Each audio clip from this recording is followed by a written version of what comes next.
بسم اللہ الرحمن الرحیم وبہ نستعین وصلی اللہ علی نبینا محمد وعلی آلہ وصحبہ اجمعین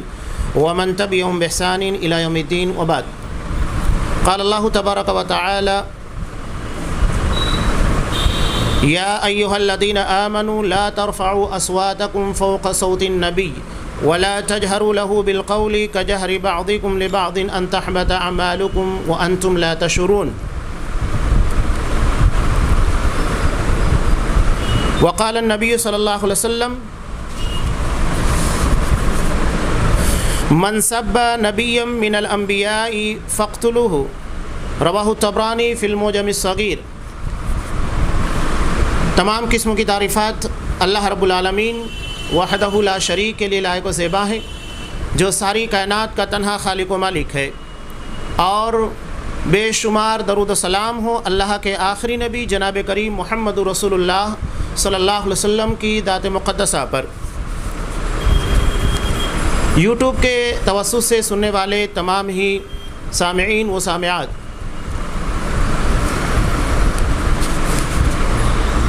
موجودہ حالات میں مسلمان اور اسلام کے تعلق سے کیا باتیں چل رہی ہیں،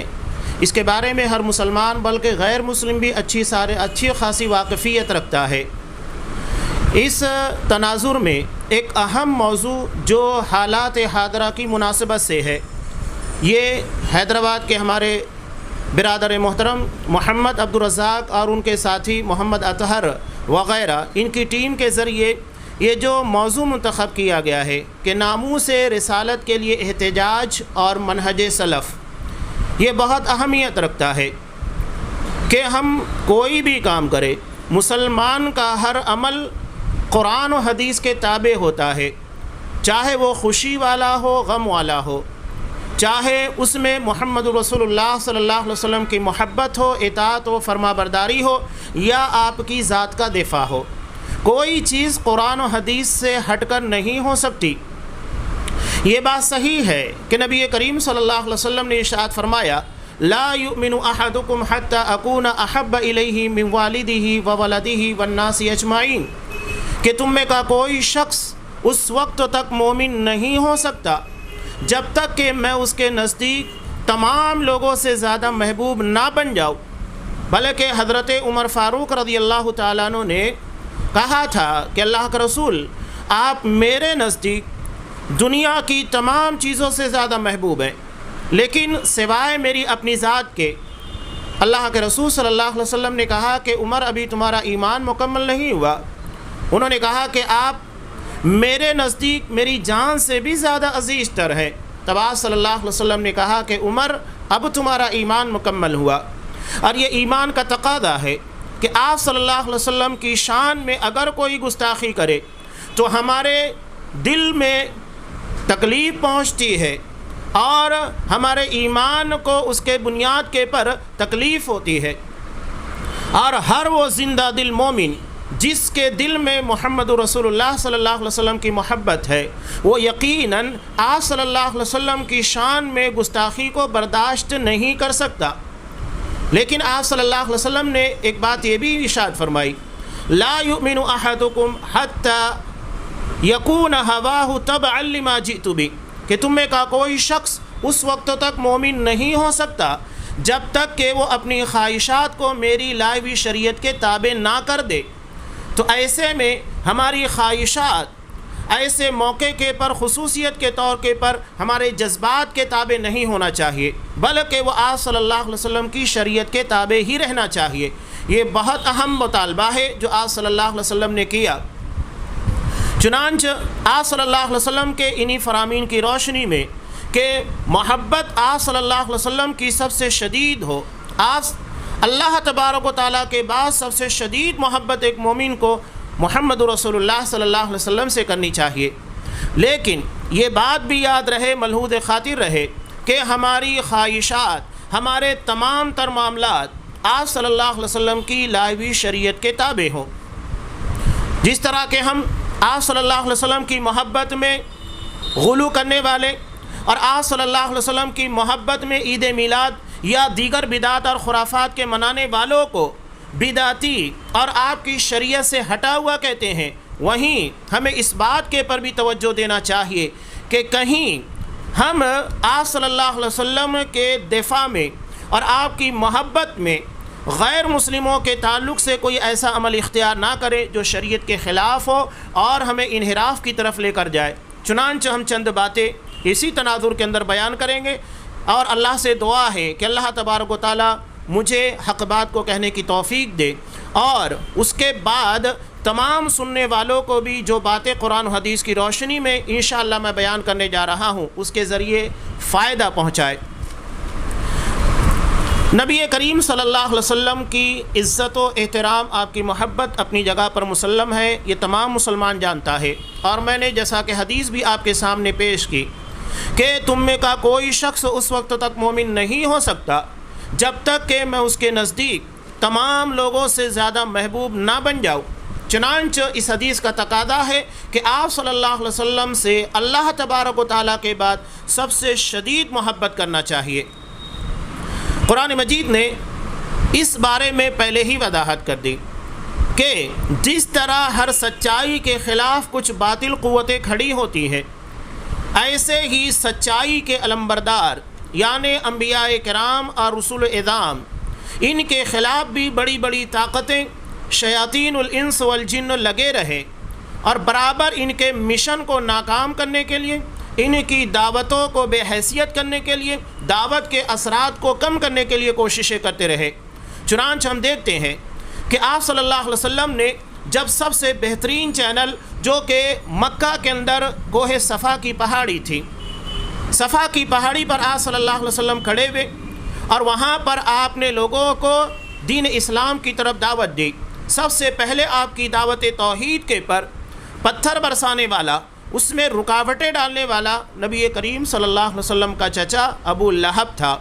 جس نے کہا تھا تبا لک یا محمد لہذا جمعتنا، کہ محمد صلی اللہ علیہ وسلم تمہارا برا ہو، کیا تم نے اسی لیے ہم کو یہاں پر جمع کیا ہے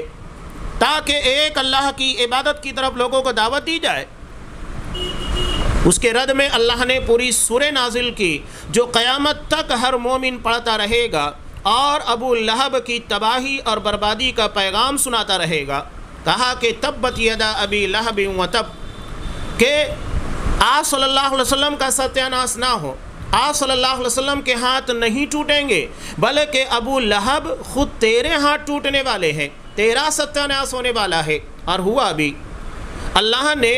جنگ بدر کی فتح جو اس کے لیے انتہائی تکلیف دہ تھی، اس کے نفس کے پر گراں گزر رہی تھی، اس کے بعد اس کے جسم کے پر ایسے پھوڑے نکالے کہ جسم کٹ کٹ کر ٹوٹنے لگا، لوگ اس کے قریب نہیں آتے تھے، یہاں تک کہ اسی حالت میں اس کی موت واقع بھی 3 دن تک لاش سڑتی رہی، یہاں تک کہ لوگوں نے جب تعفن اور گندگی کی بدبو کی بنیاد کے پر اس کے بیٹوں کو کوسا تو انہوں نے کچھ حبشی غلام کے ذریعے گڑھا کھود کر لکڑی کے ذریعے ڈھکیل کر اس کے اندر ڈال دیا۔ یہ انجام بد ہوا گستاخ رسول کا، جو نبی کی شان میں گستاخی کیا، جو نبی کا سگا چچا تھا۔ اللہ تبارک و تعالیٰ کا وعدہ ہے انا کفیناک المستہزئین، کہ ان مذاق اڑانے والوں کے لیے ہم کافی ہیں، اور انشاءاللہ یہ پوری تفصیل آگے آئے گی کہ کس طرح اللہ تبارک و تعالیٰ اکیلے کافی ہے، اس لیے کہ نبی کی توہین اللہ تبارک و تعالیٰ کی توہین ہے۔ نبی کو مقام نبوت اور مقام رسالت کے پر کس نے فائز کیا؟ اللہ تبارک و تعالیٰ نے، لوگوں نے فائز نہیں کیا۔ مقام نبوت جو ہوتا ہے یہ الیکٹیڈ نہیں سلیکٹیڈ ہوتا ہے، اسے اللہ تبارک و تعالیٰ انتخاب کرتا ہے۔ اللہ اعلم حیث یجعل رسالتہ، اللہ سب سے بہتر جانتا ہے کہ رسالت کہاں پر ہونی چاہیے، کس کو رسول بنایا جانا چاہیے۔ مشرکین کو حسد تھی اس بات کے پر کہ آخر محمد رسول اللہ صلی اللہ علیہ وسلم کو کیوں رسول بنایا گیا؟ لولا نزل هذا القرآن ولا رجل من القريتين عظيم، کہ ایسا کیوں نہیں ہوا کہ قرآن مجید ان 2 بڑی بستیوں میں طائف اور مکہ میں کسی بڑے سردار کے پر نازل ہوتا؟ ایسا کیوں نہیں ہوا؟ انہیں اعتراض تھا، حسد تھی کہ آخر محمد صلی اللہ علیہ وسلم کو اس کے لیے کیوں سلیکٹڈ کیا گیا۔ اب آگے جو باتیں آ رہی ہیں، اللہ تبارک و تعالیٰ ارشاد فرماتا ہے وَكَذَلِكَ جَعَلْنَا لِكُلِّ نَبِيٍّ عَدُوًّا شَيَاطِينَ الْإِنسِ وَالْجِنِّ يُوحِي بَعْضُهُمْ إِلَىٰ بَعْضٍ زُخْرُفَ الْقَوْلِ غُرُورًا. یہ سورہ انعام کی آیت ہے، مشہور آیت. اللہ تبارک و تعالیٰ ارشاد فرما رہا ہے کہ اسی طرح ہم نے ہر نبی کے لیے شیاطین الانس والجن، یعنی انسانوں میں سے اور جناتوں میں سے شیطان بنائے جو ایک دوسرے کو باتیں خفیہ طریقے سے بیان کرتے ہیں. یوحی بعضهم الی بعض،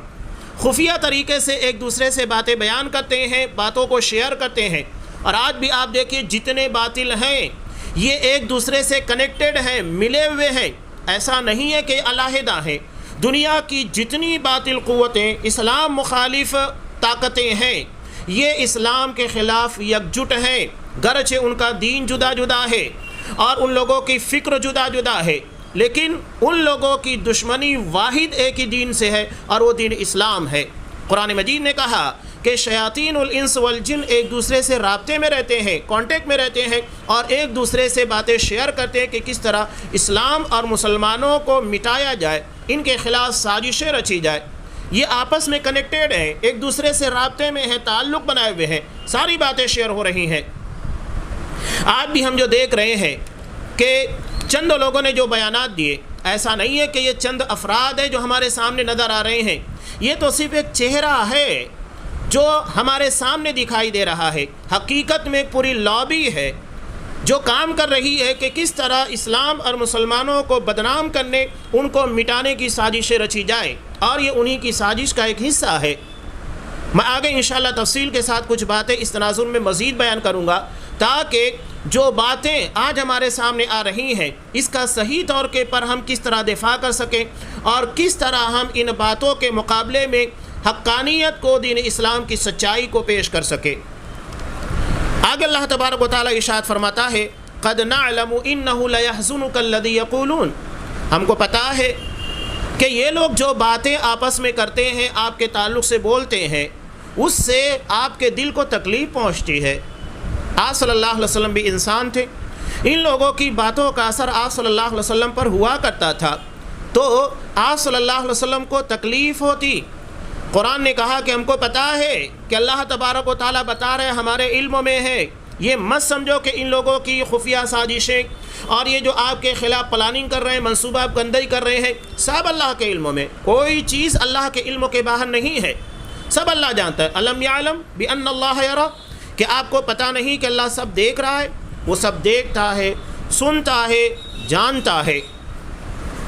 آگے اللہ نے بیان فرمایا وَإِذَا رَأَوْكَ إِن يَتَّخِذُونَكَ إِلَّا هُزُوًا أَهَذَا الَّذِي بَعَثَ اللَّهُ رَسُولًا، کہ یہ جب بھی آپ کو دیکھتے ہیں تو آپ کا مذاق اڑانے لگتے ہیں. یہ کفار اور مشرکین کے تعلق سے باتیں بیان کی جا رہی ہے. وہ جب بھی آپ صلی اللہ علیہ وسلم کو دیکھا کرتے تھے تو مذاق اڑایا کرتے تھے. قرآن مجید نے کہا کہ وہ مذاق اڑاتے ہوئے کہتے ہیں أَهَذَا الَّذِي بَعَثَ اللَّهُ رَسُولًا، کہ کیا اللہ نے اسی کو رسول بنا کر بھیجا ہے، یہی ہے رسول. یہ بطور استہزاء کے، مذاق کے، کہ کیا اسی کو رسول بنانا تھا، کوئی اور رسول نہیں ملا کہ جسے اس عظیم مقام کے پر سرفراز کیا جاتا. وہ بطور مذاق کے اس طرح کی باتیں بیان کیا کرتے تھے. تو سب اللہ کے علم میں ہے. تو یہ حقیقت ہے کہ آپ صلی اللہ علیہ وسلم کی دعوت کے مقابلے میں کفار اور مشرکین کی طرف سے سازشیں ہوں گی، آپ کے خلاف نفرتیں پھیلائی جائے گی، آپ کے تعلق سے الزامات اور بہتان تراشیاں ہوں گی، یہ لازم ہے. لیکن ہمیں ان ساری چیزوں کے مقابلے میں کیا کرنا ہے، تفصیل انشاءاللہ آ رہی ہے. آپ صلی اللہ علیہ وسلم کی شان اور آپ صلی اللہ علیہ وسلم کے مقام عظیم کے متعلق قرآن مجید نے منع کیا. مسلمانوں کو خاص طور سے اور غیر مسلموں کو بھی لیے بنا ہے، لیکن خاص طور سے آگے چند باتیں جو بیان کی جا رہی ہیں وہ مسلمانوں کے تعلق سے، کہ مسلمان بھی انجانے میں آپ صلی اللہ علیہ وسلم کی شان میں گستاخی نہ کریں. چنانچہ اللہ تبارک و تعالیٰ نے ارشاد فرمایا، سورہ حجرات کی یہ آیتیں، اللہ ارشاد فرما رہا ہے یا ایھا الذین آمنوا لا ترفعوا اصواتکم فوق صوت النبی، کہ اے ایمان والو اپنی آواز کو نبی کی آواز پر بلند مت کرو، ولا تجہروا لہ بالقول، اور نہ آپ سے اونچی آواز کے ساتھ باتیں کرو، ورنہ نتیجہ کیا ہوگا تمہارے اعمال ضائع ہو جائیں گے، تمہیں احساس تک بھی نہیں ہوگا، ان تحبط اعمالکم وانتم لا تشعرون، تمہیں پتہ بھی نہیں لگے گا، تمہارے اعمال ضائع ہو جائیں گے، برباد ہو جائیں گے۔ جب مسلمان جو آپ پر ایمان رکھتے ہیں، آپ کی محبت اللہ تبارک و تعالیٰ کے بعد سب سے شدید ان کے دلوں میں ہے، اگر ان لوگوں سے اس طرح کی غلطیاں ہو جائیں، قرآن ان لوگوں کو منع کر رہا ہے، تو پھر ایک کافر اور مشرک جو بدتمیزی آپ کے ساتھ کرتا ہے، شان میں گستاخی کرتا ہے، ان لوگوں کا انجام کتنا بھیانک اور کتنا شدید ہوگا، جو نہ آپ پر ایمان رکھتے ہیں، نہ محبت کرتے ہیں، نہ آپ کی قدر کو جانتے ہیں۔ آگے اللہ نے اسی سورہ کے اندر ارشاد فرمایا کہ ان الذین ینادونک من وراء الحجرات اکثرهم لا یعقلون، کہ وہ لوگ جو آپ کو آپ کے کمروں کے باہر سے پکارتے ہیں، یہ اکثر جاہل ہیں، علم نہیں رکھتے، عقل و شعور نہیں ہے ان لوگوں کو، تبھی یہ لوگ اس طرح کی حرکتیں کر رہے ہیں کہ آپ کو باہر سے ہی، آپ کے روم کے باہر سے ہی آپ کو پکارنے لگ جاتے ہیں۔ قرآن مجید نے ان کو منع کیا کہ آپ صلی اللہ علیہ وسلم کا مقام بہت بلند ہے، باہر سے آپ کو تیز آواز کے ساتھ پکارنا مناسب نہیں، بلکہ آپ کے وقار اور آپ کے مقام کی بنیاد کے پر آپ کو آواز دی جائے، اسی طریقے سے آپ صلی اللہ علیہ وسلم کو بلایا جائے اور خطاب کیا جائے۔ قرآن مجید نے اس بارے میں مسلمانوں کو بہت سخت تنبیہ کی۔ سخت تنبیہ کیا ہے؟ کہ مسلمان کا مطلب یہ نہیں ہے جیسا کہ آج لوگ کر رہے ہیں کہ بس آپ صلی اللہ علیہ وسلم کی شان میں گستاخی بھی، کچھ مظاہرات، کچھ احتجاجات ہو گئے اور اس کے بعد یہ ٹھنڈے پڑ گئے، نہ تو نماز کی ادائیگی ہے، نہ سنتوں کا اہتمام ہے، نہ آپ صلی اللہ علیہ وسلم کے مقام رفیع کے بارے میں علم ہے، نہیں ہے، تو کیا فائدہ ایسے مسلمان کا؟ یہ مسلمان صرف احتجاج کے لیے ہیں، اور جو کہ غیر اسلامی ہے، جسے اس کی اجازت اسلام نے نہیں دی ہے، ہم کیا کر رہے ہیں اپنے عمل کے ذریعے اور اپنی قومی یکجہتی کے ذریعے کیا ثابت کر رہے ہیں؟ جب ہمارے اپنے کردار و عمل کے اندر ہی اسلام کی تعلیمات زندہ نہ ہو تو پھر کہاں زندہ رہے گی؟ اسلام اصل میں قرآن و حدیث کا نام ہے، جو اس کے مطابق چلنے والا ہوگا زندگی کے تمام تر معاملات میں، حقیقت میں وہی اللہ تبارک و تعالیٰ کے یہاں پر حقیقی مسلمان ہے، یہ نہیں کہ چند مظاہروں والا مسلمان، چند احتجاجوں والا مسلمان۔ باقی زندگی کے تمام موڑے پر دیکھو تو آپ صلی اللہ علیہ وسلم کی سنت کی خلاف ورزی، نبی نے حرام چیزوں سے منع کیا اور حرام چیزیں استعمال کریں، ہر جگہ کے پر ہمیں وہ چیزیں نظر آ رہی ہے، کتنی مخالفت آپ صلی اللہ علیہ وسلم کی سنت کی جاتی ہے، تو یہ ہمارے لیے برا نہیں ہے؟ کیا ہم صرف آپ صلی اللہ علیہ وسلم کی محبت میں مظاہرہ کرنے کے لیے مسلمان بنیں گے اور انہی مظاہرات کی بنیاد کے پر اللہ تبارک و تعالی ہم کو جنت دے گا؟ اللہ اپنے اصول اور ضابطوں کے مطابق جنت دے گا، وہ ہماری امیدوں کی بنیاد پر نہیں ملنے والی۔ لیس بامانیکم ولا امانی اہل الکتاب، کہ جنت نہ تو تمہاری خواہشات، تمہاری سوچ و فکروں کے مطابق ملے گی، نہ اہل کتاب کی، یہ اللہ کے اصول اور ضابطے اور قوانین کی بنیاد پر ملنے والی ہے۔ اللہ نے بیان کیا فلا وربک لا یؤمنون حتی یحکموک فیما شجر بینہم، تیرے رب کی قسم وہ مومن نہیں ہو سکتا جب تک کہ وہ اپنے درمیان کے اختلافات کے فیصلے نبی کریم صلی اللہ علیہ وسلم سے نہ کروائے، آپ کو جج تسلیم نہ کرے۔ اتنا اہم حکم قرآن مجید نے دیا، پورا قرآن آپ اٹھا کر دیکھیے، اللہ تبارک و تعالیٰ نے ربوبیت کی قسم نہیں کھائی، لیکن جہاں پر آپ صلی اللہ علیہ وسلم کے مقام عظمت اور آپ صلی اللہ علیہ وسلم کے جج اور فیصل ہونے کا معاملہ تھا، مقام رسالت داؤں کے پر لگا ہوا تھا، وہاں اللہ نے اپنی ذات کی قسم کھاتے ہوئے کہا فلا وربک لا یؤمنون، تیرے رب کی قسم وہ مومن نہیں ہو سکتا۔ ایمان داؤ کر لگ جائے گا اگر ہم نے محمد رسول اللہ صلی اللہ علیہ وسلم کے فیصلوں کو اپنی زندگی کے اندر تسلیم نہیں کیا۔ اب آگے جو باتیں آ رہی ہیں اس آیت کو بنیاد بنا کر یاد رکھیے گا کہ قرآن و حدیث کے فیصلوں کو اگر ہم تسلیم نہیں کرتے تو ہمارا ایمان داؤں پر لگ جائے گا۔ یاد رکھیے گا ہم مومن نہیں رہیں گے۔ ہمارے ایمان کی اصل یہی ہے اور ہمارے ایمان کی پہچان علامت یہی ہے کہ ہم آپ صلی اللہ علیہ وسلم کے تمام تر فیصلوں کو تسلیم کریں، دل میں تنگی نہیں ہونا چاہیے، صرف زبانی نہیں بلکہ مکمل یقین کے ساتھ، محبت کے ساتھ سر تسلیم کو خم کرنا ہے۔ آگے اللہ تبارک و تعالیٰ نے ارشاد فرمایا جو لوگ اللہ کو اور محمد رسول اللہ صلی اللہ علیہ وسلم کو ایذا پہنچاتے ہیں، کہا ان الذین یؤذون اللہ ورسولہ لعنہم اللہ فی الدنیا والآخرہ وأعد لهم عذابا مہینا، کہ یقیناً جو اللہ اور اس کے رسول کو ایذا تکلیف پہنچاتے ہیں، اللہ کی لعنت ہو ان لوگوں کے پر، دنیا میں اور آخرت میں بھی دونوں جگہ کے پر ان لوگوں پر لعنت بھیجی جا رہی ہے، اور ان لوگوں کے لیے دردناک عذاب ہے۔ یہ اللہ کا وعدہ ہے، جو بھی اللہ اور اس کے رسول کو تکلیف پہنچائے گا، آپ چاہے محمد رسول اللہ صلی اللہ علیہ وسلم کو تکلیف پہنچاؤ، وہ اللہ ہی کو تکلیف ہوگی، اس لیے کہ آپ کو اس مقام کے پر بٹھانے والا اور آپ صلی اللہ علیہ وسلم کو تاج نبوت سے سرفراز کرنے والا اللہ ہے۔ آپ اپنی طرف سے کوئی بات یا اپنی کوئی بات لوگوں کے درمیان نہیں بیان کرتے، آپ کی تمام تر باتیں قرآن مجید خود کہتا ہے، آپ صلی اللہ علیہ وسلم جو بھی بیان کرتے ہیں وہ آپ کی طرف وحی کی جاتی ہے۔ آپ اپنی مرضی سے اور اپنی خواہش سے اپنی طرف سے کوئی بات نہیں بیان کرتے، ان ہوا الا وحی یوحیٰ، آپ کی زبان سے نکلنے والی تمام تر باتیں اللہ کا فرمان ہوتی ہے، زبان محمد رسول اللہ کی ہوتی ہے، فرمان اللہ تبارک و تعالیٰ کا ہوتا ہے۔ آگے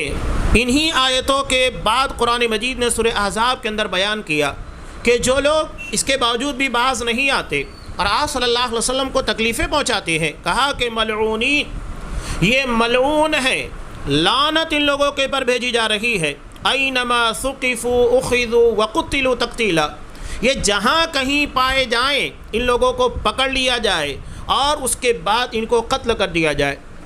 اب یہاں یہ جو باتیں آ رہی ہیں خاص طور سے گستاخ رسول کے تعلق سے احادیث بھی ہیں، اصحاب کرام کے فرمان بھی ہیں، بلکہ یہ امت مسلمہ کا اجماعی مسئلہ ہے کہ جو بھی آپ صلی اللہ علیہ وسلم کی شان میں گستاخی کرے گا وہ قابل گردن زدنی ہے،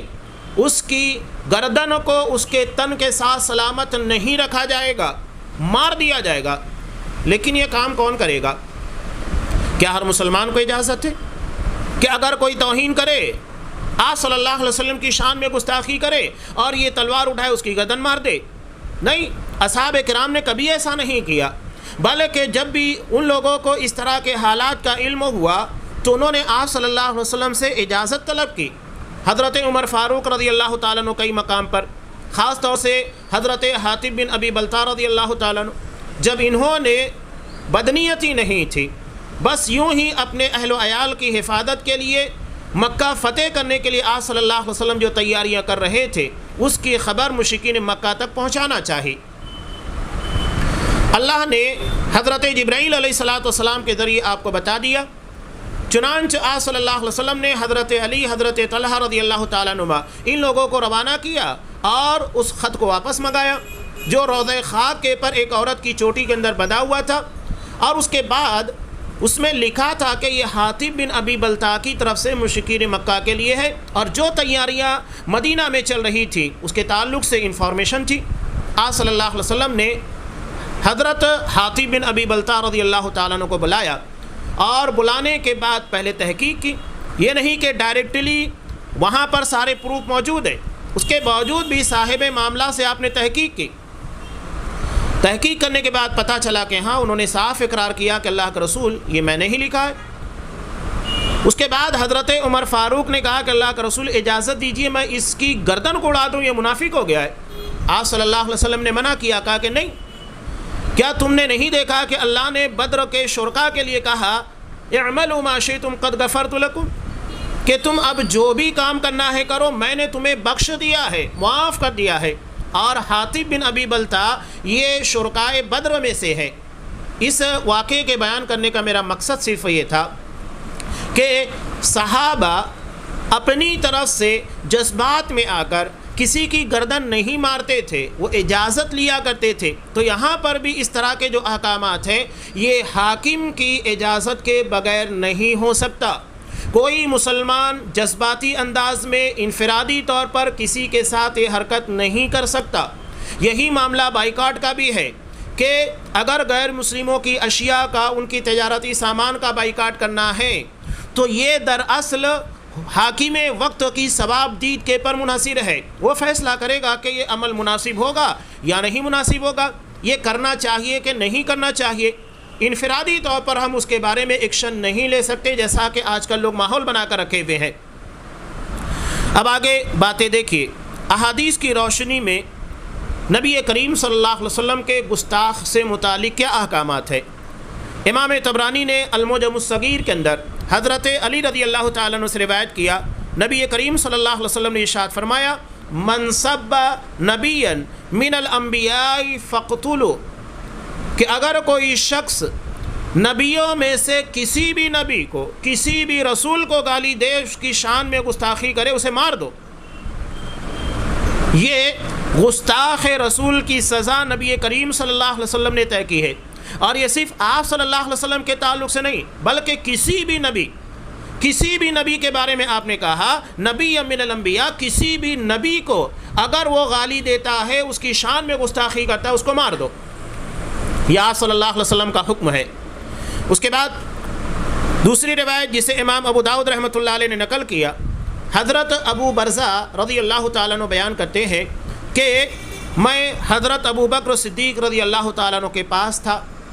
کہ ایک شخص آ کر حضرت ابو بکر صدیق رضی اللہ تعالیٰ عنہ کو برا بلا کہنے لگا، ان کی شان میں گستاخی کرنے لگا۔ تو میں نے ان سے اجازت طلب کی کہ آپ اجازت دیجیے کہ یہ آپ کی شان میں گستاخی کر رہا ہے، میں اس کی گردن کو مار دیتا ہوں۔ یہاں پر بھی دیکھیے کہ حاکم کی اجازت کے بغیر کوئی کچھ نہیں کرتا۔ تو حضرت ابو بکر صدیق رضی اللہ تعالیٰ عنہ نے کہا، لا واللہ اما کانت لبشر بعد محمد رسول اللہ صلی اللہ علیہ وسلم، کہ یہ آپ صلی اللہ علیہ وسلم کے بعد کسی کے لیے جائز نہیں ہے کہ کوئی کسی کی شان میں گستاخی کرو تو اس کی گردن کو مار دیا جائے۔ یہ بتاتا ہے کہ آپ صلی اللہ علیہ وسلم کی شان میں گستاخی کرنے والا قابل گردن زدنی ہے۔ حضرت ابو بکر صدیق رضی اللہ تعالیٰ عنہ کے اس قول سے معلوم ہوتا ہے۔ اور ایک روایت جسے امام ابو داؤد رحمۃ اللہ علیہ نے روایت بھی کیا، حضرت عبداللہ بن عباس رضی اللہ تعالیٰ عنہ سے، یہ کہتے ہیں کہ ایک نابینا صحابی تھے، ان کے پاس ایک ام ولد تھی۔ شریعت کی اصطلاح میں ام ولد اس لونڈی کو کہا جاتا ہے جو اپنے مالک کے بچوں کو جنم دے، اور اس لونڈی کے ذریعے ان کی 3 اولاد تھی، اور اس وقت یہ لونڈی حاملہ تھی، حالت حمل میں تھی۔ تو یہ بیان کرتے ہیں کہ یہ آپ صلی اللہ علیہ وسلم کو گالیاں دیا کرتی، آپ کی شان میں گستاخی کیا کرتی تھی۔ وہ صحابی اس کو منع کرتے، لیکن وہ باز نہیں آتی، اسے ڈانٹتے، اس کے باوجود بھی وہ اپنے اس عمل سے باز نہیں آ رہی تھی۔ ایک رات جیسے ہی اس نے آپ صلی اللہ علیہ وسلم کی شان میں گستاخی کی، گالیاں دینے لگی، تو انہوں نے پاس میں پڑی ہوئی چھری کو اٹھایا اور اٹھا کر اس کے پیٹ میں اسے گھونپ دیا اور اس کے پر ٹیک لگا دیا، یعنی چھری کے پر اپنا دباؤ پریشر ڈالا، اور اس کے بعد اس کو قتل کر دیا۔ اس کے دونوں پیروں کے درمیان سے جو حمل تھا، بچہ تھا، وہ ساقط ہو گیا، اور اس کے نکلنے کے بعد زمین خونہ خون ہو گئی۔ جب صبح ہوئی تو رسول اللہ صلی اللہ علیہ وسلم نے ارشاد فرمایا کہ میں اس آدمی کو اللہ کی قسم دے رہا ہوں جس نے یہ کام کیا ہے کہ وہ میرے سامنے آ جائے۔ چنانچہ وہ شخص جو نابینا تھے وہ کھڑے ہوئے اور کہا کہ اللہ کا رسول میں ہوں، میں نے ہی یہ کام کیا ہے، اور اس کی وجہ یہ ہے۔ آپ صلی اللہ علیہ وسلم نے پوچھا تم نے ایسا کیوں کیا؟ تو انہوں نے کہا کہ اللہ کا رسول اس سے میرے 2 بیٹے بھی ہیں، وہ آپ کو گالیاں دیا کرتی تھی، میں اس کو منع کرتا، وہ آپ کی شان میں گستاخی کیا کرتی تھی، منع کرتا، باز نہیں آتی، تو آخر کار مجھ سے برداشت جو نہیں ہوا، چنانچہ کل کی رات بھی جب اس نے آپ کو گالی دینا اور آپ کی شان میں گستاخی کرنا شروع کی تو میں نے اسے قتل کر دیا۔ چنانچہ رسول اللہ صلی اللہ علیہ وسلم نے ارشاد فرمایا، الا اشہد ان دمہا حدر، کہ تم سب کے سب گواہ رہو کہ اس کا خون رائے گاں ہیں، یعنی اس کا قصاص نہیں لیا جائے گا۔ یہ اس بات کی دلیل ہے کہ آپ صلی اللہ علیہ وسلم کی شان میں گستاخی کرنے والوں کی سزا قتل ہے، لیکن یہ آپ صلی اللہ علیہ وسلم نے اس کی اجازت دی، آپ صلی اللہ علیہ وسلم نے اس کو جائز قرار دیا، اور آپ صلی اللہ علیہ وسلم نے اس کو اپنی جگہ پر باقی رکھا، تبھی یہ چیز باقی ہے۔ ورنہ اس طرح انفرادی طور پر کسی کو اجازت نہیں ہے۔ اب یہاں اجماع امت کو نقل کرنا بھی ضروری ہے تاکہ اس بات کے بارے میں امت کیا کہتی ہے، امت کی کیا فکر ہے، وہ بھی ہمارے سامنے آ جائے۔ چنانچہ حضرت احمد بن حنبل رحمہ اللہ ارشاد فرماتے ہیں کہ کل من شتم النبی صلی اللہ علیہ وسلم او تنقصہ مسلما کان او کافرا فعلیہ القتل وارى ان یقتل ولا یستتاب۔ اسے علامہ ابن تیمیہ رحمۃ اللہ علیہ نے اپنی مشہور کتاب الصارم المسلول کے اندر نقل کیا ہے۔ یہ کہتے ہیں کہ ہر وہ شخص جو آپ صلی اللہ علیہ وسلم کو گالیاں دے یا آپ کی شان میں گستاخی کرے، مسلمان ہو یا کافر، تو اس کی سزا قتل ہے، اور میرا یہ خیال ہے، میری یہ رائے ہے کہ اس کو مار دیا جائے گا، قتل کر دیا جائے گا، توبہ نہیں کرائی جائے گی، یعنی اس سے توبہ نہیں کرائی جائے گی کہ تو توبہ کر لے تجھ کو چھوڑ دیا جائے گا، نہیں، بلکہ اس کو توبہ کیے بغیر، توبہ کرائے بغیر مار دیا جائے گا۔ یہ حضرت احمد بن حنبل رحمہ اللہ کا قول ہے۔ آگے حضرت مالک بن انس رضی اللہ تعالیٰ عنہ کا بھی فرمان سماعت فرمائے کہ جب خلیفہ ہارون رشید نے حضرت امام مالک رحمۃ اللہ علیہ سے نبی کریم صلی اللہ علیہ وسلم کی شان میں گستاخی کرنے والے کے بارے میں حکم دریافت کیا تو انہوں نے فرمایا کہ ما بقاء الامتی بعد شتم فیہا بعد شتم نبیہا، کہ اس امت کو زندہ رہنے کا کوئی حق نہیں جس کے نبی کو گالیاں دی جاتی ہے۔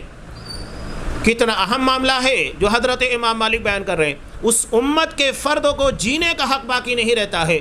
اس کی بقا اور سلامتی بے معنی ہو جاتی ہے اگر اس کے نبی کو گالی دی جائے، اس لیے کہ دین محمد رسول اللہ صلی اللہ علیہ وسلم نبی پر ٹکا ہوا ہے۔ اگر نبی کو ہی ہٹا دیا جائے، نبی کی شان میں ہی گستاخیاں کی جائے، نبی کی عظمتوں کو پامال کیا جائے تو دین کہاں باقی رہے گا؟ دین کو لانے والے، دین کو پھیلانے والے، دین کی نشر و اشاعت کرنے والے، دین کو عملی شکل میں پیش کرنے والے، ساری کوششیں کرنے والے بنیادی طور پر نبی ہوتے ہیں۔ تو جب نبی ہی سلامت نہ رہے، نبی کی عزت اور توقیر باقی نہ رہے تو کیا فائدہ ایسی امت کا؟ آگے علامہ ابن تیمیہ رحمۃ اللہ علیہ کے قول کو انہوں نے نقل کیا۔ یہ قول جسے امام مالک رحمۃ اللہ علیہ نے بیان کیا ہے، یہ الشفاء لقاضی ایاد، قاضی ایاد کی جو کتاب ہے الشفاء، اس کے اندر جلد نمبر 2 صفحہ نمبر 223 کے اندر ہے۔ علامہ ابن تیمیہ رحمۃ اللہ علیہ بیان کر فرماتے ہیں کہ آپ صلی اللہ علیہ وسلم کو اس بات کی اجازت تھی کہ ان یعفو عمن شتمہ وسبہ، کہ اگر کوئی آپ کو گالی دے، آپ کو برا بھلا کہے، آپ کی شان میں گستاخی کرے تو آپ معاف کر سکتے ہیں، اس لیے کہ آپ کو یہ اختیار تھا فی حیاتی، اپنی زندگی کے اندر، ولیس للامتی ان یعفو، لیکن امت کے لیے اس بات کی اجازت نہیں ہے کہ وہ آپ کے گستاخ کو معاف کرے۔ الصارم المسلول کے اندر یہ علامہ ابن تیمیہ رحمۃ اللہ علیہ کا قول ہے۔ علامہ امام خطابی رحمۃ اللہ علیہ کا بھی قول ہے جسے الصارم المسلول میں علامہ ابن تیمیہ رحمۃ اللہ علیہ نے نقل کیا کہ لا اعلم احدا من المسلمین اختلف فی وجوب قتلہ، کہ میں کسی مسلمان کو نہیں جانتا کہ وہ آپ صلی اللہ علیہ وسلم کی شان میں گستاخی کرنے والے کے قتل کے وجوب میں اختلاف رکھتا ہو۔ کوئی اختلاف اس بارے میں نہیں ہے کہ آپ صلی اللہ علیہ وسلم کی شان میں گستاخی کرنے والے کو معاف کیا جائے، چھوڑ دیا جائے، اس کی سزا قتل ہے۔ لیکن یہ بات میں بار بار کہتے رہوں گا کہ یہ حاکم وقت کا، حکومت اسلامیہ کا معاملہ ہے، یہ عدالت طے کرے گی، یہ حکومت اسلامیہ کے ذریعے، حاکم وقت کے ذریعے طے ہوگا، کوئی انفرادی طور پر اس طرح کے فیصلے نہیں لے سکتا۔ آگے اب جو باتیں میں آپ کے سامنے بیان کرنے جا رہا ہوں کہ آپ صلی اللہ علیہ وسلم کی شان میں گستاخی جیسا کہ کچھ دنوں قبل ہوئی اور اس سے پہلے بھی ڈنمارک وغیرہ، فرانس وغیرہ اور بھی بہت ساری جگہوں کے پر آپ کا کارٹون بنا کر نعوذ باللہ، یقیناً وہ آپ صلی اللہ علیہ وسلم کی شان میں گستاخی کرنے کی بنیاد پر قابل گردن زدنی ہیں، اور اگر ہم وہ کام نہیں کر سکتے اللہ انتقام لے گا، اللہ بدلا لے گا۔ ہم بے حیثیت ہیں، ہم کمزور ہیں، لیکن ہمارا اللہ کمزور نہیں، وہ قوی ہے، سب سے طاقتور ہے، وہ قادر ہے، ساری چیزوں کے پر قدرت رکھنے والا، اللہ تبارک و تعالیٰ کمزور نہیں ہے۔ تو یہ ایک اہم مسئلہ یہ ہے کہ کیا دستور ہند کے اندر پروٹیکشن کی، پروٹیسٹ کی اجازت ہے، یعنی احتجاج کی؟ کانسٹیٹیوشن کے اندر اس بات کی اجازت دی گئی ہے، تو کیا ہم اس بنیاد کے پر احتجاج کر سکتے ہیں؟ سلف اس بارے میں کیا کہتے ہیں؟ اور ہم یہ دیکھتے ہیں کہ اصحاب کرام یا اصحاب کرام کے بعد تابعین، تبع تابعین اور امت کے اسلاف، کیا ان لوگوں نے اس بات کی اجازت دی ہے کہ اس طرح حکومت کے خلاف احتجاج کیا جائے یا اس کے کسی عمل کے متعلق لوگوں کو جمع کر کے پروٹیسٹ کیا جائے؟ تو حقیقت تو یہی ہے کہ آپ کو نہ نبی کریم صلی اللہ علیہ وسلم کی زندگی میں، نہ اصحاب کرام کی زندگی کے اندر، بلکہ تابعین وغیرہ کسی کی زندگی کے اندر ان کے اقوال کے ذریعے اس بات کی اجازت ملتی ہی نہیں ہے کہ اس طرح ہڑتال کی جائے، پروٹیسٹ کیا جائے۔ یہ فائدہ کچھ نہیں دیتا، نقصان بہت زیادہ دیتا ہے۔ اور ابھی قریب میں سوشل میڈیا کے پر شیخ صالح الفوزان حفظہ اللہ کا جو قول نقل کیا جا رہا ہے، جو موجودہ وقت کے الحمدللہ بہترین عالم دین ہے، کتاب و سنت کے پر بہترین مطالعہ ہے، گہری نظر ہے، اللہ تبارک و تعالیٰ ان کے علم میں عمر میں برکت عطا فرمائے۔ یہ منع کرتے تھے خاص طور سے 2011 میں جو عرب بہاریہ تھا، عرب بہاریہ، یہ بہاریہ نہیں بلکہ فسادیہ تھا، جو وقت کے خارجیوں کے ذریعے جو نام کچھ بھی رکھ لے، چاہے وہ اپنے آپ کو اخوان المسلمین کہیں یا کچھ بھی کہیں، نام کے رکھ لینے سے خارجیت تبدیل نہیں ہوتی۔ یہ نہیں کہ اگر کوئی شخص روح افزا کے لیبل لگی ہوئی بوٹل کے اندر شراب کو، بیئر کو رکھ دے تو اس کا حکم تبدیل ہو جائے گا، نہیں، تبدیل نہیں ہوگا، حکم وہی رہے گا، اس لیے کہ اندر پائی جانے والی چیز نشہ رکھتی ہے اور حرمت کا حکم رکھتی ہے۔ تو یہ موجودہ دور کے خارجی جنہوں نے اسلامی حکومتوں کے خلاف احتجاج کیا، پروٹیسٹ کیا، شیخ صالح الفوزان منع کر رہے تھے، امت کو روک رہے تھے، جن ملکوں کے نوجوانوں نے اپنے آپ کو روک لیا، محفوظ رہے، ان کا ملک سلامت رہا اور ان کا دین، ان کا عقیدہ، ہر چیز اللہ نے سلامت رکھی۔ لیکن جن لوگوں نے نہیں مانا اور اسلام کی فکر کے خلاف گئے تو اس عمل کی بنیاد کے پر خود بھی ذلیل ہوئے، رسوا ہوئے، حکومتوں کو تباہ و برباد کیا، سرکاری املاک کو نقصان پہنچایا۔ صرف یہ نقصان کے پر نقصان تھا، اس لیے کہ یہ غیر شرعی عمل ہے، یہ اسلامی عمل نہیں ہے۔ اب یہاں پر بعض لوگ کہتے ہیں کہ چونکہ یہ سعودی عرب کے اندر اس بات کی اجازت نہیں، عرب ملکوں میں اس بات کی اجازت نہیں، ہمارے یہاں پر اجازت ہے تو ہم کر سکتے ہیں۔ کانسٹیٹیوشن کے اندر، دستور ہند کے اندر اس بات کی اجازت دی گئی ہے، تو لازم نہیں کہ دستور ہند کے اندر جس بات کی اجازت دی گئی ہے وہ مسلمانوں کے لیے وحی الہی ہے، وہ اجازت دے رہے ہیں، ٹھیک ہے، اگر کوئی غیر مسلم احتجاج کرتا ہے وہ اس کا اپنا عمل ہے، لیکن مسلمان کے لیے اصل چیز قرآن و حدیث ہے، اس کے تابع رہنا ہے، اس کے مطابق چلنا ہے۔ دستور ہند کے اندر، کانسٹیٹیوشن کے اندر اگر اجازت ہے تو لازم نہیں کہ اس کے پر ہم بھی عمل کریں اگر شریعت اس کے خلاف حکم دے رہی ہے۔ اب تو آپ دیکھیے کہ دستور ہند کے اندر، کانسٹیٹیوشن کے اندر بہت ساری چیزوں کی اجازت ہے، جیسا کہ کورٹ میرج کی اجازت ہے، یعنی لڑکی بغیر ولی کی اجازت کے نکاح کر سکتی ہے، تو کیا آپ اس کو مانیں گے؟ جبکہ آپ صلی اللہ علیہ وسلم نے ارشاد فرمایا، ابو داؤد کی روایت، لا نکاح الا بولی وشاہد عدل، کہ نکاح دو عادل گواہ اور ولی کے ساتھ ہی ہوتا ہے، اس کی اجازت اور اس کی مرضی سے۔ اگر یہ چیز نہیں ہے اور مہر کا تذکرہ نہیں ہے، اس کو طے نہیں کیا گیا یا مہر نہیں دی جا رہی ہے تو پھر وہ باطل ہو جاتا ہے۔ آپ صلی اللہ علیہ وسلم نے صاف کہا کہ جو عورت اپنے ولی کی اجازت کے بغیر نکاح کرتی ہے، فنکاح ہوا باطل، فنکاح ہوا باطل، فنکاح ہوا باطل، اس کا نکاح باطل، اس کا نکاح باطل، اس کا نکاح باطل ہے۔ اب کانسٹیٹیوشن کے اندر اس بات کی اجازت ہے، تو کیا آپ اس کو مانیں گے کہ اگر وہ بغیر ولی کی اجازت کے نکاح کر لے تو وہ تسلیم کر لیا جائے گا، مان لیا جائے گا؟ یقینی بات ہے کہ وہ نہیں مانا جائے گا۔ تو یہی معاملہ پروٹیسٹ کا، احتجاج کا بھی ہے کہ اگر یہ شریعت کے خلاف ہے، گرچہ ہمارے دستور ہند کے اندر اس کی اجازت ہے، ہم وہ کام نہیں کر سکتے۔ اور بھی بہت ساری چیزیں اگر آپ دیکھیں، کانسٹیٹیوشن کے اندر بالغ کے لیے شراب حلال کی گئی ہے، اس کے علاوہ لیو ان ریلیشن شپ یعنی نکاح کے بغیر ازدواجی زندگی گزاری جا سکتی ہے، ہم جنس پرستی کی اجازت دی گئی ہے، مرد مرد سے، عورت عورت سے نکاح کر سکتی ہے۔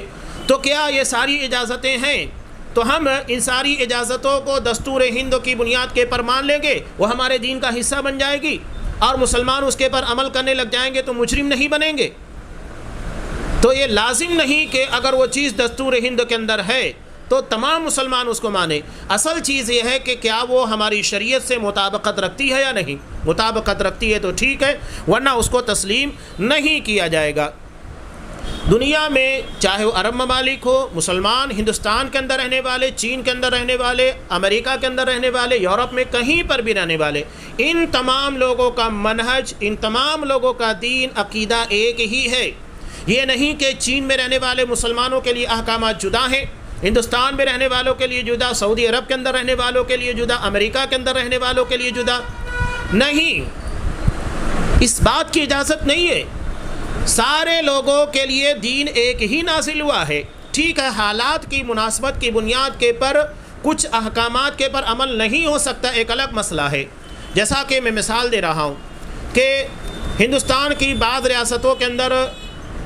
قانونی طور کے پر یہ پابندی لگا دی گئی، گو ونش یعنی گائے اور بیل اس نسل کو ذبح نہیں کیا جا سکتا، یعنی عام ذبیحے کے طور پر، قربانی پر بھی نہیں۔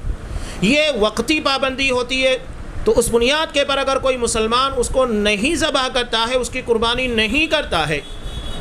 تو یہ مجبوری ہے، نہ کہ وہ اس چیز کو شرعی طور پر تسلیم کر رہا ہے۔ یہ اضطراری کیفیت ہے، مجبوری کی کیفیت ہے، نہ کہ یہ چیز اس کے دین اور اس کی شریعت کا حصہ بن گئی ہے۔ تو اگر مجبوری کی بنیاد پر کچھ چیز نہ کر پائے تو اس کا مطلب یہ نہیں ہوتا ہے کہ وہ شریعت کے باہر ہو گئی ہے۔ بہت ساری چیزیں ہم نہیں کر پاتے ہیں تو اس کا مطلب یہ نہیں ہوتا ہے کہ دین اسلام کے ان احکامات کو دین سے باہر کر دیا جائے، نہیں۔ آپ خود غور کیجئے،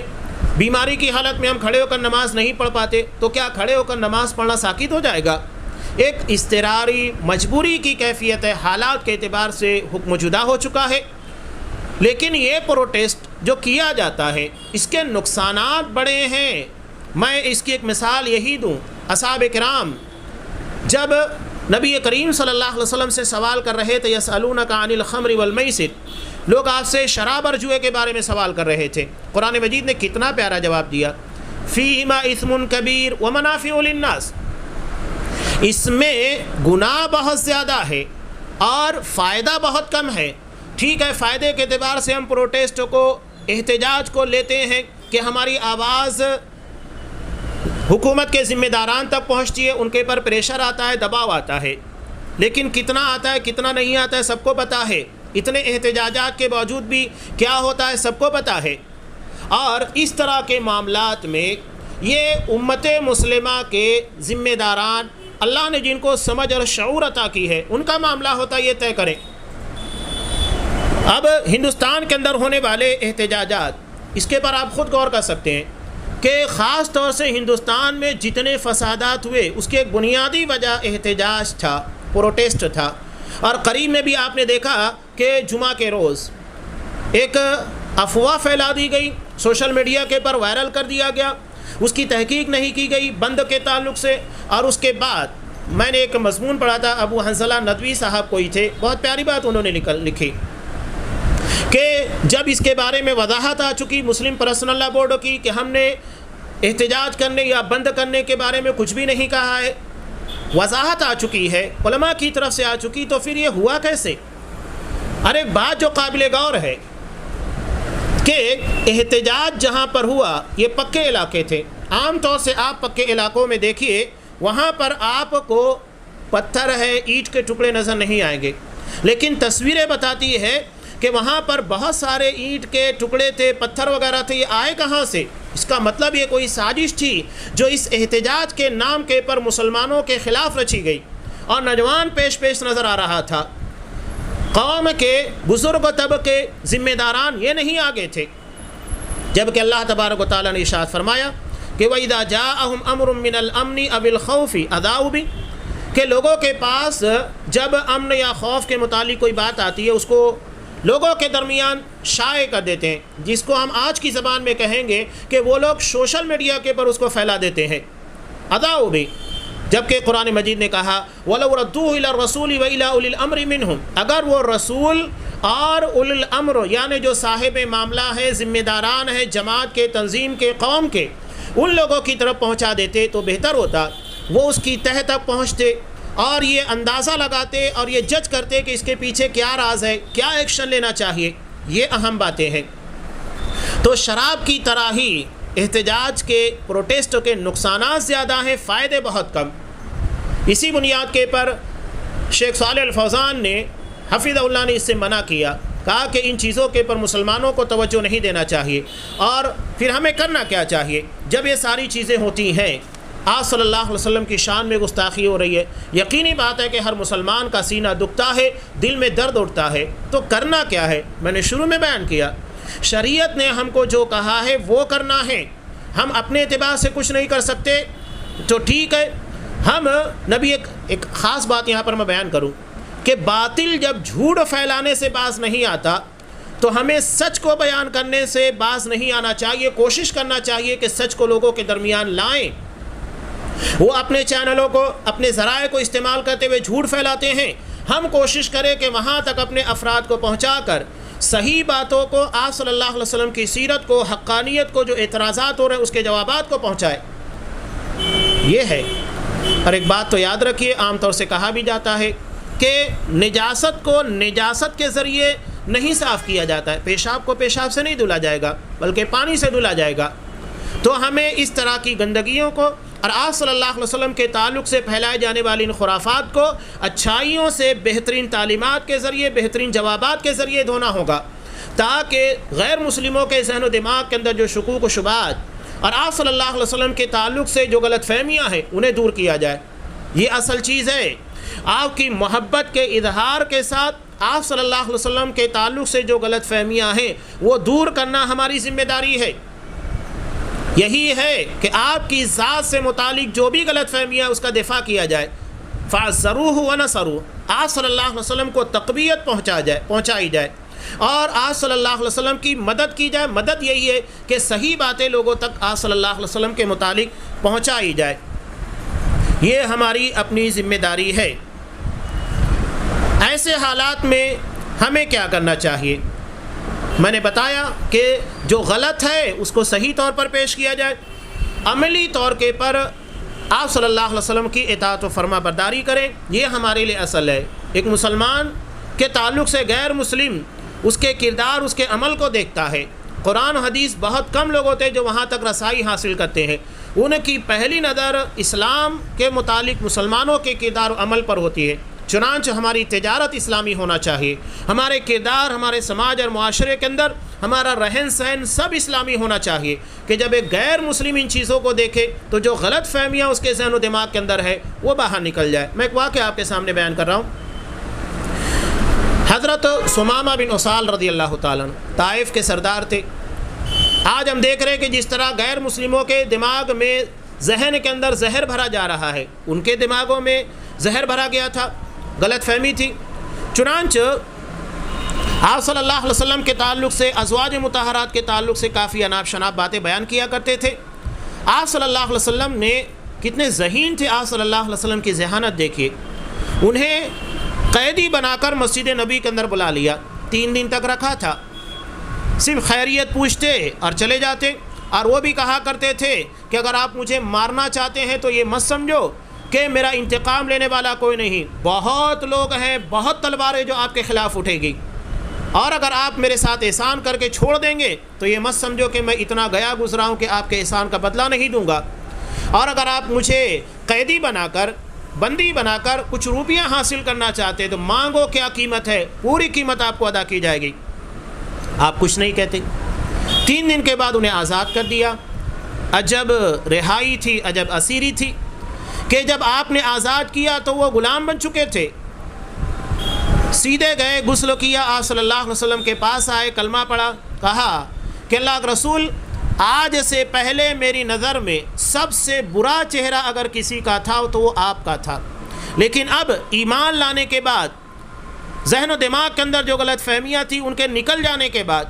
سارے شکوک اور شبہات کے خاتمے کے بعد، میری نظر میں سب سے محبوب ترین شخصیت اگر کسی کی ہے تو وہ آپ کی ہے۔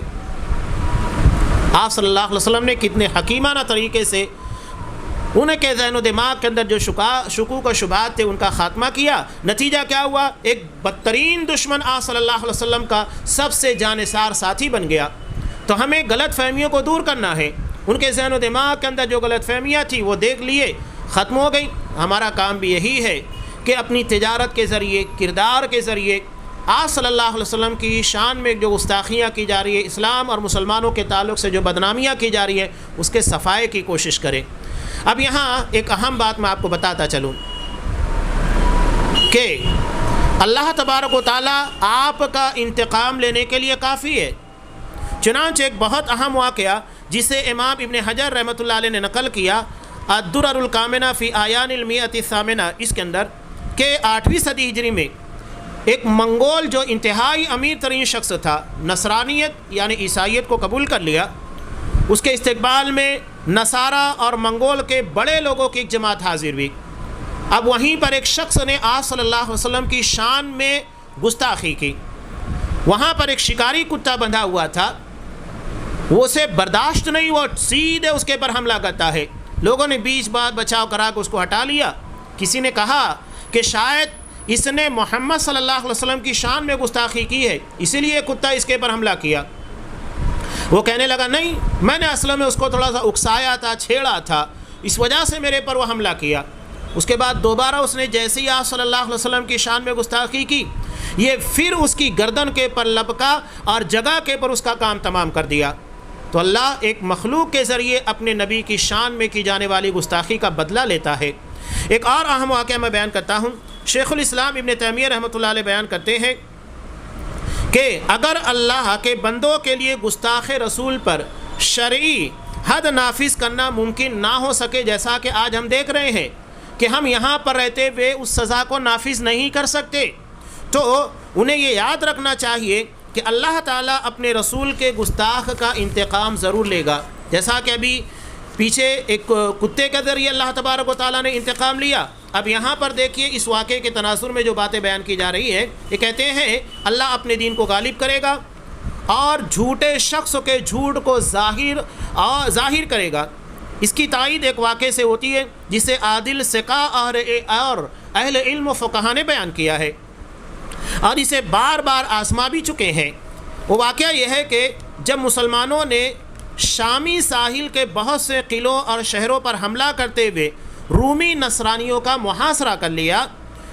تو اس وقت مسلمانوں کا بیان ہے کہ ہم کسی قلعہ یا شہر کا 1 مہینہ یا اس سے زیادہ محاصرہ جاری رکھتے مگر وہ فتح ہو جاتا، اور مگر وہ فتح نہ ہوا۔ 1 مہینے سے زیادہ مدت تک اس کا محاصرہ کیے ہوئے تھے لیکن وہ فتح نہیں ہوا، اور قریب قریب ہم نا امید ہو جاتے تھے کہ اسی دوران جب قلعہ والے رسول اللہ صلی اللہ علیہ وسلم کو گالیاں دینا شروع کرتے، شان میں گستاخی کرتے، تو قلعہ فتح کرنا ہمارے لیے آسان ہو جاتا اور ہم 1-2 دن میں اس کو فتح کر لیتے۔ پھر اس پورے علاقے کو یکگارگی فتح کر لیتے اور وہاں گھمسان کی جنگ چھڑ جاتی۔ وہ کہتے ہیں جب ہم سنتے کہ انہوں نے رسول کریم کی توہین کا آغاز کر دیا ہے تو آپس میں ایک دوسرے کو فتح کی بشارت دینے لگتے، حالانکہ ان کی طرف سے رسول کی شان میں کی جانے والی گستاخی کی وجہ سے ہمارے دل غیظ و غضب سے بھرے ہوئے ہوتے تھے۔ اسے الصارم المسلول کے اندر شیخ علامہ ابن تیمیہ رحمۃ اللہ علیہ نے نقل کیا۔ یہ میں اشارہ کرنا چاہ رہا ہوں کہ چاہے وہ تنظیمیں ہوں، حکومتیں ہوں، کوئی بھی ہوں، آج ہمارے پاس طاقت نہیں ہے کہ ہم بدلہ لے سکیں نبی کی شان میں گستاخی کرنے والوں کا، لیکن اللہ تبارک و تعالیٰ قادر ہے، قدیر ہے، قوی ہے، وہ یقیناً بدلہ لے گا۔ اور یہ کسی بھی حکومت کے زوال کی نشانی ہوتی ہے کہ جب وہ نبی کی شان میں گستاخی کرنے لگ جاتی ہے تو اللہ تبارک و تعالیٰ کی طرف سے اس قوم کو، اس تنظیم کو اور اس حکومت کو تباہ و برباد کر دیا جاتا ہے، جیسا کہ واقعات اس بات کی دلیل ہے۔ یہ اللہ کی طرف سے تباہی کا پیغام ہے۔ ہم کمزور ہیں لیکن ہمارا رب بہت طاقتور ہے۔ یقیناً ہمارا ایمان اور یقین ہے کہ نبی کی شان میں گستاخی کرنے والوں کا انجام بہتر نہیں ہوگا۔ آج انہیں کچھ دنوں کی مہلت ہے، ٹھیک ہے، لیکن اللہ کی طرف سے جب انتقامی کارروائی ہوگی وہ بہت شدید اور بہت خطرناک ہوگی۔ بطش ربک لشدید، یقیناً تیرے رب کی گرفت بہت شدید ہوتی ہے۔ تو ایسے میں مسلمانوں کی ذمہ داری بڑھ جاتی ہے کہ ایسے شر کے اندر خیر کے پہلو کو تلاش کرنے کی کوشش کریں، جیسا کہ آپ صلی اللہ علیہ وسلم نے حضرت ثمامہ بن اسال رضی اللہ تعالیٰ عنہ کے ذہن کو صاف کیا، غلط فہمیوں کو باہر نکالا، نتیجے میں وہ آپ صلی اللہ علیہ وسلم کے شدید چاہنے والے بن گئے۔ تو ایسے ہو سکتا ہے کہ بہت سارے غیر مسلم نظر آئیں، اگر ان پر کوشش کریں، ہمارا کام ہے اس کے لیے باقاعدہ منصوبہ بندی کی جائے، جس طرح وہ اسلام کے خلاف منصوبہ بندی کر رہے ہیں، سازشیں رچ رہے ہیں، یہ ہمارا کام ہے کہ ہم اسلام کی ترویج کے لیے، نشر و اشاعت کے لیے اور آپ صلی اللہ علیہ وسلم کی صحیح تعلیمات کو ان لوگوں تک پہنچانے کے لیے منصوبہ بندی کریں، پلاننگ کریں، یقیناً اس کے بہتر نتائج ہمارے سامنے آئیں گے۔ اور یہ بھی امید ہے کہ اللہ تبارک و تعالیٰ ان کے ذہن و دماغ کے اندر جو شکوک و شبہات ہے اس کے خاتمے کے ذریعے ان لوگوں کو اسلام کی بھی توفیق دے، یہ بھی ممکن ہے اور ہمیں کوشش کرنا چاہیے۔ یہی یہ وقت کی اہم ضرورت تھی اور یہی ایک پیغام ہے جو میں آپ لوگوں کو دینا چاہ رہا تھا۔ میں آخر میں تمام ہی مسلمانوں سے جو کہ سوشل میڈیا کے توسط سے یوٹیوب کے ذریعے سے میری باتوں کو سن رہے ہیں، جو بھی باتیں قرآن و حدیث کے موافق تھی وہ اللہ کی طرف سے تھی اور اس میں کوئی خامی اور اگر اس میں کسی قسم کا نقص رہ گیا ہے تو میرے اور شیطان کی طرف سے، اللہ تبارک و تعالیٰ اسے معاف کرے۔ میں یہی کہنا چاہتا ہوں کہ ایک مسلمان کے لیے قرآن و حدیث اصل ہے، اس کی تعلیمات اصل ہے، ہمیں اسی کے تابع رہ کر تمام چیزوں کو طے کرنا چاہیے۔ جذبات میں آ کر ایسا نہ ہو کہ ہماری وجہ سے مسلمان قید و بند میں چلے جائیں، ان کے خلاف قانون بنا دیا جائے۔ اور ابھی ہم دیکھ رہے تھے کہ پروٹیسٹ کی وجہ سے نتیجہ کیا ہوا کہ ایک لہر تھی جو ان لوگوں کو دبائے ہوئے تھی، لیکن اس عمل کی بنیاد پر اب مسلمان بیک فٹ پر آ گئے، مسلمان بچوں کو مارا گیا، مسلمان بچوں کو قید میں ڈالا گیا۔ اب اس کے پیچھے ان کے خاندان والے، ان کے اہل خانہ، کتنے لوگ پریشان ہوں گے۔ اگر وہ گھر میں کام کرنے والا بندہ تھا تو سوچئے کہ کتنی تکالیف اور مشکلات آ رہی ہیں۔ تو کوئی ایسا عمل جو کہ مسلمان کو بدنام کرنے اور اسلام کی شبیہ کو خراب کرنے کا ذریعہ بنتا ہے، کوئی ایسا کام مت کیجیے گا۔ مسلمان بہت باہمت ہوتا ہے، بہت صبر کرنے والا ہوتا ہے اور یقیناً وہ اللہ سے پوری امید رکھتا ہے کہ اللہ اس کو ضائع نہیں کرے گا، اللہ ہمیں یقیناً ضائع نہیں کرے گا، بشرطے کہ ہم اللہ تبارک و تعالیٰ کے دین اور نبی کریم صلی اللہ علیہ وسلم کی محبت کے ساتھ آپ کی صحیح طور پر اطاعت کریں۔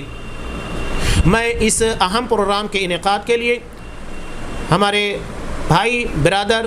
محمد عبدالرزاق حفیظہ اللہ، ان کے ساتھی اطہر حفیظہ اللہ جو کہ جامعہ محمدیہ منصورہ سے تعلق رکھتے ہیں، میں ان لوگوں کو مبارکباد دیتا ہوں اور دعا کرتا ہوں کہ اللہ تبارک و تعالیٰ اس پروگرام کو لوگوں کے لیے مفید بنائے، کارآمد بنائے اور اس کے ذریعے سے اسلام اور مسلمانوں کی تصویر کو صاف کرنے کی ہمیں توفیق دے۔ اللہ تبارک و تعالیٰ ایسے حالات میں ہمیں ہمت دے، حوصلہ دے، دین کے پر استقامت عطا فرمائے، ہر قسم کی سازش اور فتنوں سے محفوظ رکھے، جان و مال، عزت و ناموس، ہر چیز کی حفاظت فرمائے۔ آمین۔ وآخر دعوانا ان الحمد للہ رب العالمین۔